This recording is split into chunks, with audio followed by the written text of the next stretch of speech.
लोक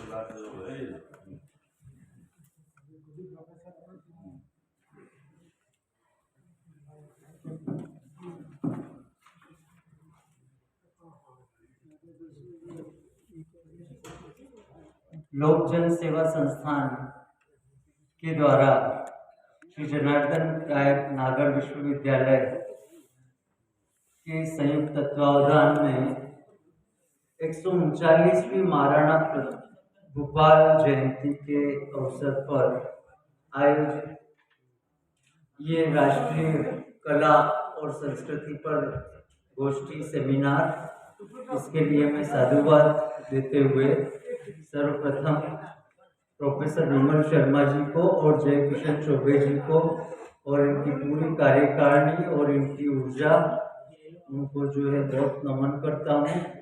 और इसके साथ जो है आज हमारे मंचासीन आदरणीय डॉक्टर ललित जी पांडे साहब, डॉक्टर गिरीश नाथ जी माथुर साहब, दिनेश कोठारी जी, आदरणीय महेंद्र भानावत जी, राजेंद्र पुरोहित जी, जेपी ओझा जी, जीवन जी खरगवाल जी, मनीष जी माली जी और सभी विद्वजन जो है, मैं अपना जो मुद्दा मेरा इस तरह से आ रहा है। राजस्थान की कला संस्कृति के तहत मैं विशेष तौर से जब हम महाराणा भूपाल सिंह जी को जब हम याद कर रहे हैं, तो महाराणा भूपाल सिंह जी का वो भी जो है लोक जन सेवा संस्थान के तहत आयोजन हो रहा है, तो इनका ऐसा क्या रोल है? तो सबसे बड़ा रोल तो जो है हमें गर्व से लगता है कि भारत की आज़ादी में एक पहली रियासत में के रूप में इनने सरदार वल्लभ भाई पटेल जी के साथ अपनी सहमति दी, और ये इससे जो है हमने आधुनिक भारत का निर्माण होते हुए देखा। तो ये मेवाड़ जो है वल्लभ भाई पटेल के साथ खड़े रहने वाले पहले व्यक्ति जो है कहलाते हैं रियासत कालीन। तो अब ऐसे में जो है मैं भारतीय कला के नवजागरण की बात करना चाह रहा हूँ यहाँ पर, और भारत की चित्रकला में जो है भारत की कला के द्वारा जो है ब्रिटिश काल के आने के बाद में किस तरह से क्या डेवलपमेंट हुए, और उन डेवलपमेंट में मैं वैसे जो है आदरणीय गिरीशनाथ जी माथुर साहब का बहुत अभिवादन करते हुए उनका बहुत मुझे आशीर्वाद मिलता है, बहुत मार्गदर्शन मिलता है, और उन्हीं के साथ जो है आपने मेरे पिताजी की स्मृतियों को भी किस तरह से मुझे लेके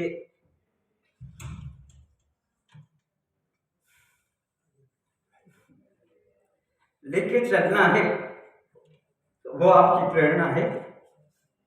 और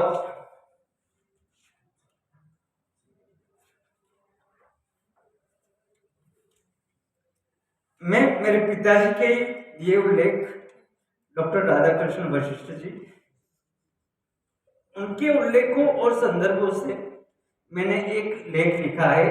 और वैसे मैं भी जो है बिना स्क्रिप्ट के आजकल हर कुछ बोलता हूँ, पर ये पूरा का पूरा एक स्क्रिप्ट है और पूरा तथ्यों के साथ है, संदर्भों के साथ है। मैं यूं का यूं आपके सामने जो है, जो जैसा मैंने मैंने विषय रखा है भारतीय चित्रकला के नवजागरण में भारतीय कला दर्शन एवं शिक्षा का प्रभाव।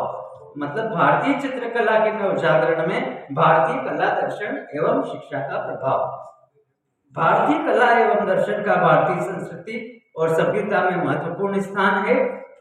सांस्कृतिक वैभव को प्रदर्शित करते कलात्मक शिल्प एवं शास्त्रीय कलाओं द्वारा प्राचीन काल से भारतीय जनमानस के सौंदर्य एवं जीवन दर्शन का रचनात्मक प्रस्तुतिकरण है। भारतीय कला एवं संस्कृति के विविध संदर्भ प्रसंग वैदिक एवं पौराणिक काल से हैं। रामायण कालीन कलात्मक प्रसंगों में अयोध्या नगरी के सौंदर्य का वर्णन है। साथ ही मर्यादा पुरुषोत्तम राम, सीता एवं विविध चरित्रों के जीवन मूल्यों एवं गुणों का उजागर किया है। महाभारत में श्री कृष्ण द्वारा गीता का उपदेश भारतीय दर्शन का मुख्य आधार है। शुंग, कुषाण, मौर्य एवं गुप्त काल से प्राप्त कलात्मक अवशेषों में भारतीय दर्शन के प्रतीकात्मक स्वरूपों को प्रस्तर पर उत्कीर्ण किया गया है। अजंता एलोरा के कलात्मक बृहद प्रस्तर शिल्प एवं कैलाश मंदिर सौंदर्य कला एवं दर्शन के सामंजस्य का विराट प्रदर्शन है। भारतीय कलाओं में धर्म एवं दर्शन की प्रस्तुति हेतु शास्त्रीय संदर्भ एवं ग्रंथ प्राप्त हुए हैं, जिसके फलस्वरूप शास्त्रीय कलाएं विकसित हुई। शास्त्रीय कलाओं की क्षेत्रगत विशेषता होती है। इसी आधार पर भारतीय कला में मंदिर एवं मूर्ति शिल्प निर्माण की तीन प्रमुख शैलियां विकसित हुई। देव, यक्ष एवं नाग शैली। इसमें देव शैली में पूर्व एवं उत्तर भारत के मंदिर एवं मूर्ति शिल्प निर्मित है। यक्ष शैली में पश्चिम भारत के मंदिर, मूर्ति शिल्प एवं नाग शैली में दक्षिण भारत के मंदिर एवं मूर्ति शिल्पों के अनेक कलात्मक स्थल भारतीय कला एवं संस्कृति के स्थायी स्वरूपों की अभिव्यंजना है। भारतीय कलाओं का सौंदर्य दर्शन शास्त्रीय कलाओं में प्रदर्शित हुआ है, जिसके फलस्वरूप पूर्वी, उत्तरी, दक्षिण एवं पश्चिमी भारत में शास्त्रीय शैलियां क्षेत्रीय लोक शैलीगत तत्वों का समावेश कर विकसित हुई हैं, जिसके फलस्वरूप क्षेत्रीय लोक तत्वों से प्रभावित विविध चित्र शैलियां, नृत्य शैलियां लोक एवं परंपरागत कलाओं को रूप में प्रतिनिधित्व करती हैं। मध्यकाल तक कला के शास्त्रीय आधारित नियम थे, जिनका उल्लेख कामसूत्र, विष्णुधर्मोत्तर पुराण, चित्रलक्षण, शिल्पशास्त्र आदि शास्त्रीय क्रमों में ग्रंथों में मिलता है। इसी तरह से जो है, जब हम 18वीं शताब्दी की बात कर रहे हैं तो भारतीय कलाओं में नवजागरण 18वीं सदी के उत्तरार्ध व 19वीं शताब्दी के प्रारंभ में प्राच्य एवं पाश्चात्य सभ्यता के मध्य घटित संघर्ष का परिणाम था।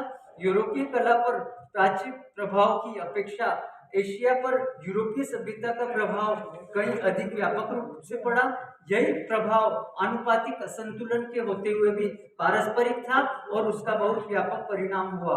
उस युग में कुछ गिने चुने अंग्रेजी शिक्षा और प्राप्त भारतीयों ने आधुनिक भारतीय संस्कृति की आधारशिला का निर्माण किया, अतः तत्कालीन शासक वर्ग ने भारतीय कलाकारों एवं शिल्पियों को शिक्षा देने के लिए कला विद्यालय स्थापित करने के ध्येय से 1851 में कलकत्ता में कला केंद्र की स्थापना की। तत्पश्चात बंबई, मद्रास, जयपुर एवं लाहौर में भी ब्रिटिश कलाकारों द्वारा प्रशिक्षण पद्धति का सूत्रपात किया गया।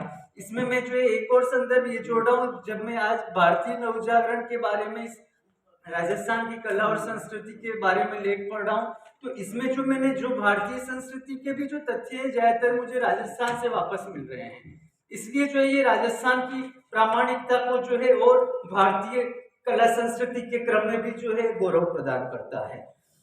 आप इसको समाप्त कर दीजिए। तो इस तरह से जो है कई अलग तरह के तथ्य हैं, पर मैं जो है अंत में जो है ये जरूर कुछ तथ्य जो है यहाँ पर कहना चाहूंगा इस रिसर्च के सार के तहत, कि जैसे जो है 1857 में क्रांति हुई मंगल पांडे का जो है, उसके बाद में 1860 में मंगल पांडे का चित्र जो है चित्तौड़ में जो है चित्रकार प्रेम जी ने बनाया।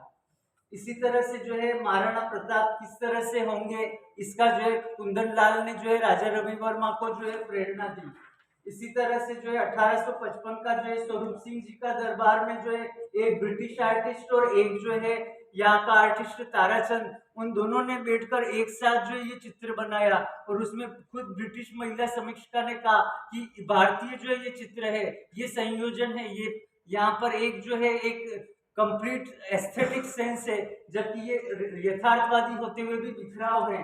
इसी तरह के कई और जो संदर्भ हैं, पर इसी के साथ बस मैं यही कहना चाहूंगा कि हमारी भारतीय संस्कृति का एक भारतीय विदेश की जो आधुनिकता का जो प्रसंग आया है, उस विदेश की आधुनिक कला में भारतीय कला दर्शन का ही प्रभाव गया है, जिसके फलस्वरूप जो है कुछ इस तरह के जो है संदर्भ आए, जैसे कि जो है अभिव्यंजनावादी जो है चित्रकार आधुनिक यूरोप का कृष्णर ने जो है खुद ने कहा जो अजंता एलोरा की जो है 5 नर्तकियों वाले चित्र को उसने बहुत बार कोशिश की, फिर नहीं बना पाया। तो ये इन सब तथ्यों से जो है हमें एक हमारे भारतीय कला दर्शन का एक विश्वव्यापी आधुनिक कला दर्शन और संस्कृति को भी जगाने का एक बहुत बड़ा योगदान रहा है। इसी के साथ मुझे इतना समय दिया, धन्यवाद। बहुत बहुत धन्यवाद वशिष्ठ साहब तो इनका परिवार को खुद में ये कला इतना इतिहास है और बड़ा योगदान है मेवाड़, राजस्थान और भारत के चित्रकला के इतिहास में आपके परिवार का। आपके पिताजी को उनसे कई बार मैं भी बहुत उनका आशीर्वाद उनको मिलता रहा है, वो हमको और दूसरे लोगों को, उनको साथ साथ नमन करता हूँ। आपने उनकी याद दिलाई जाए, स्मरण करा उनको महान आत्मा इसी के साथ